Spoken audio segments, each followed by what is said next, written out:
punya banyak teman itu tentu asik ya, karena ketika kita ini punya banyak teman, maka paling tidak kita ini punya banyak relasi, banyak pertemanan, banyak kawan, dan hidup kita nanti akan jauh lebih mudah. Dan di kesempatan kali ini saya akan membagikan tips caranya bagi Anda semua yang menonton video ini, yang tentunya mempunyai kendala ketika ketemu orang baru. Bagaimana Anda memulai berkomunikasi dengan orang baru. Nah, nanti Anda bisa mempraktekkan apa yang saya berikan. Tapi terlebih dahulu, sebelum kita mulai tip-tipnya apa, silahkan yang baru menemukan channel ini dan ingin subscribe, saya persilahkan dulu untuk subscribe dan juga aktifkan loncengnya ya. Ketika Anda aktifkan loncengnya, pilih 3 tombol itu kan paling atas yang all ya, agar ketika nanti saya update video terbaru, Anda langsung mendapatkan pemberitahuan. Lalu yang kedua, sebelum kita mulai materi, saya ingin berterima kasih kembali kepada Anda yang sudah mengikuti pelatihan hipnotis jarak jauh, atau buat Anda yang sudah membeli ebook Kitab Mahir Hipnotis. Baik, langsung saja kita mulai, tidak berlama-lama, agar Anda ini paham bahwa Anda nanti dapat menggunakan dan mempraktekkan tip ini. Nanti jika sudah dipraktekkan, Anda bisa tulis di kolom komentar apa pengalamannya, apa hasilnya ya. Nanti bisa kita lihat bersama.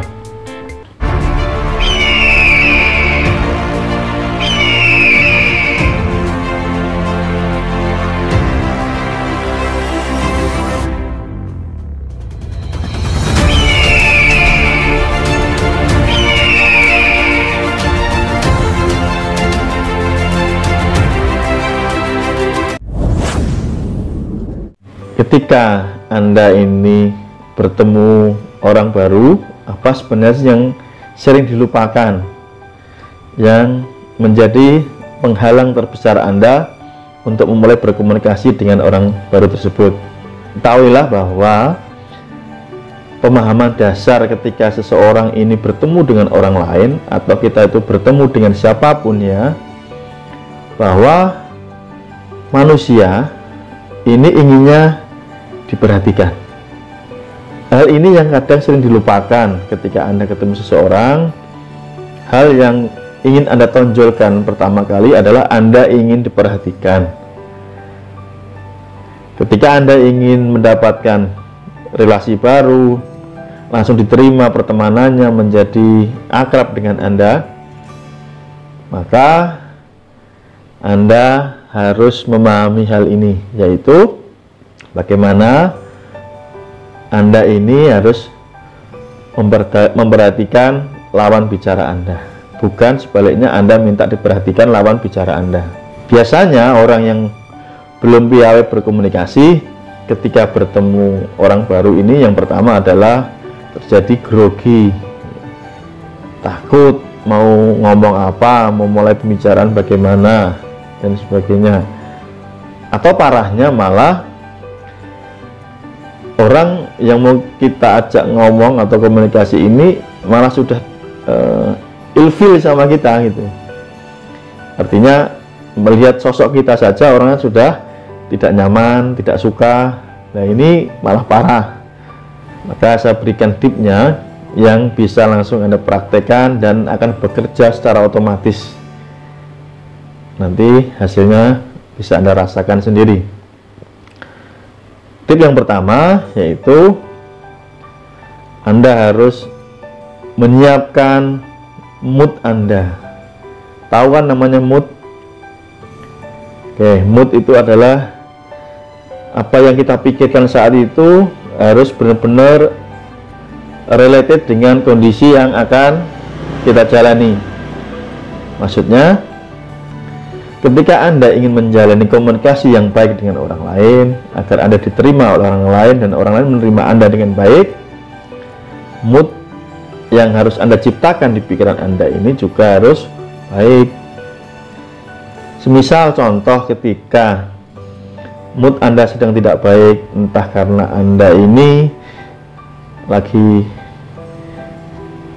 emosi ya, entah itu marah, entah itu sedih, entah itu lagi galau, dan Anda memaksakan diri untuk berkomunikasi dengan orang baru, saya sarankan stop, jangan dilanjutkan, karena bahasa tubuh Anda ini akan ditangkap di bawah sadar orang yang akan Anda ajak komunikasi.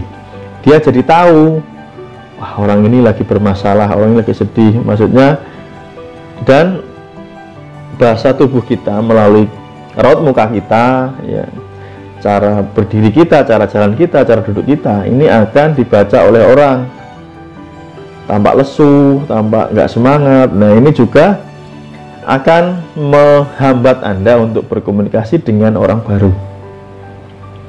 Terus bagaimana cara mengatasi agar mood kita ini menjadi baik? Ya, kita ubah mood kita. Caranya mudah. Misalkan ketika mood Anda lagi, entah karena Anda sebelum bertemu orang Anda mendapatkan berita ya, yang lewat telepon kah, lewat kabar WhatsApp yang buat Anda ini menjadi jengkel, marah, jangan dibawa ke pertemuan ketika Anda ingin berkomunikasi. Maka ubah dulu moodnya.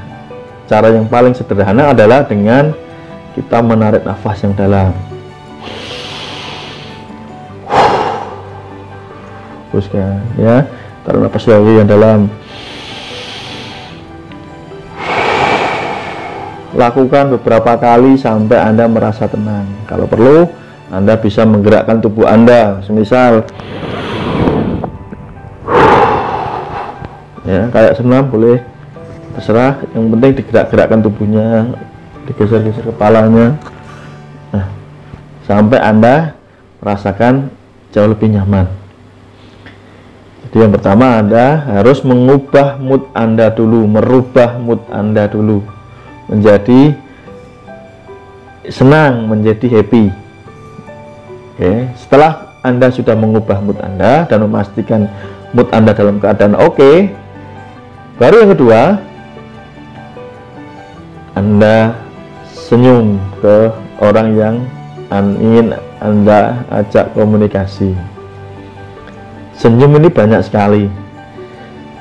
Contoh senyum-senyum yang mempunyai makna persahabatan, ya. Misalkan apa? Senyum.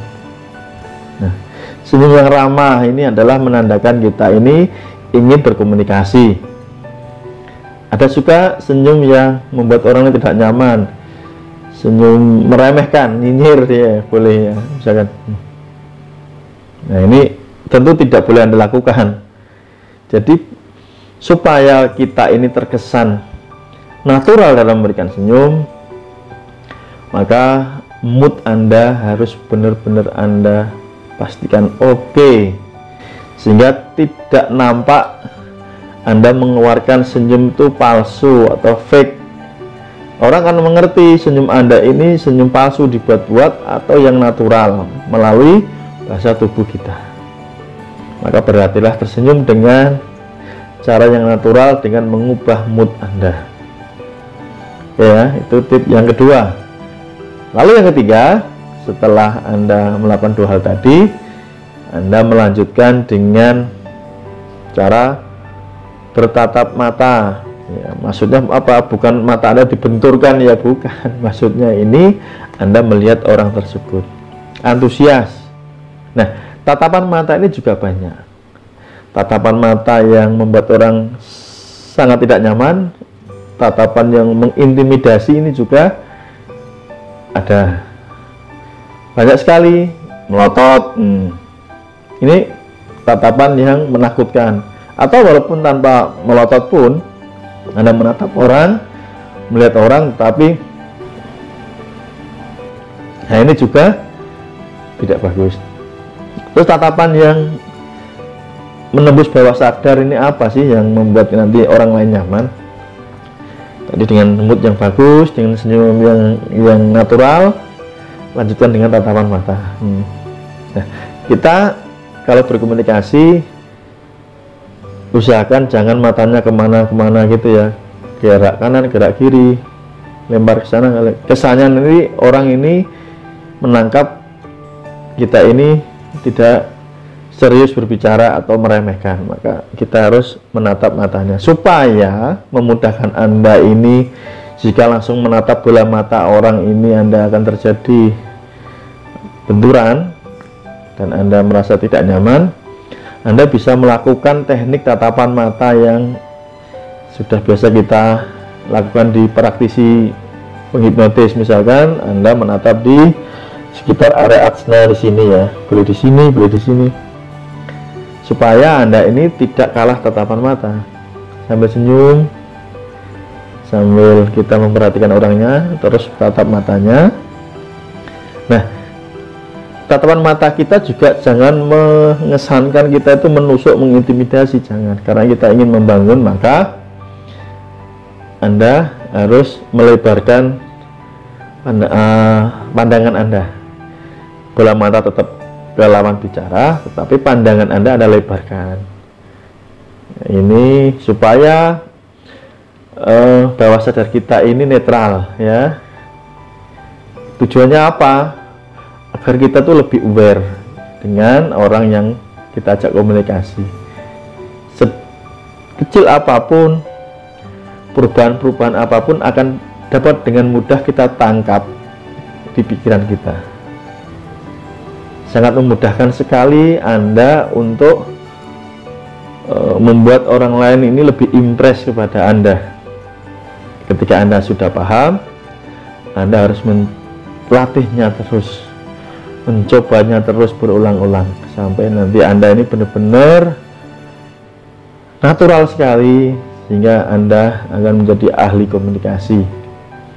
Bisa ulang lagi bagi Anda apa saja tadi yang saya berikan. Ada 3 tips. Oke, yang pertama apa? Nah, betul. Yang kedua, tepat. Yang ketiga, sip. Berarti Anda sudah paham. Namun jika Anda merasa belum paham, silahkan ditonton ulang lagi video ini dari awal supaya Anda lebih memahami dan lebih gampang untuk mempraktekkan kembali. Semoga ini bermanfaat. Terima kasih. Sampai jumpa di video berikutnya. Salam hormat dari saya Mas Nuk. Salam hipnosa.